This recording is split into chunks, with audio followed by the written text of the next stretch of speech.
रोशन DJ Vikas Riga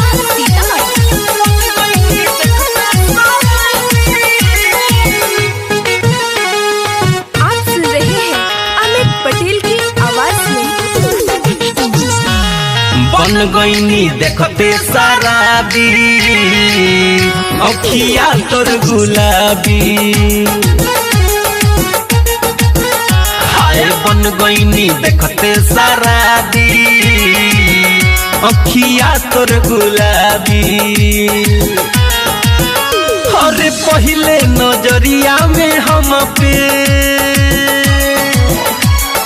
ए जान हो गईल बाड़ू हाबी, बन गईनी देखते शराबी अखिया तोर गुलाबी।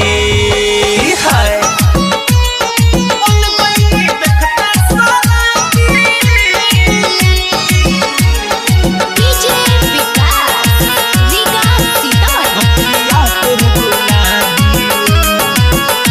Presented by Love Life Films production.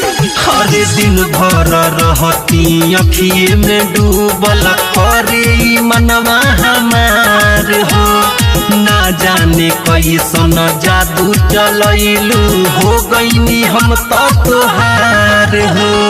तू हमरा दिलवा के हो है जान हो चाभी, बन गईनी देखते शराबी अखिया तोर गुलाबी। अखिया तोर गुलाबी। Music by Gaurav Roshan DJ Vikas Riga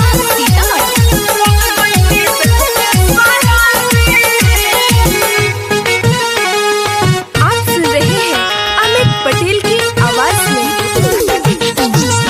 अरे ना जाने कैसन रोग बाधइले भइल बा पागल के भेष हो, कहिए से तुहारा पीछा वाला गलय अमित दिवाकर मुकेश हो। नहीं तुहरा में तनको जा कवनो बा खराबी, बन गईनी देखते शराबी अखिया तोर गुलाबी।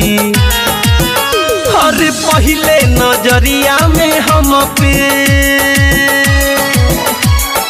ए जान हो गईल बाड़ू हाबी, बन गईनी देखते शराबी अखिया तोर गुलाबी। हाय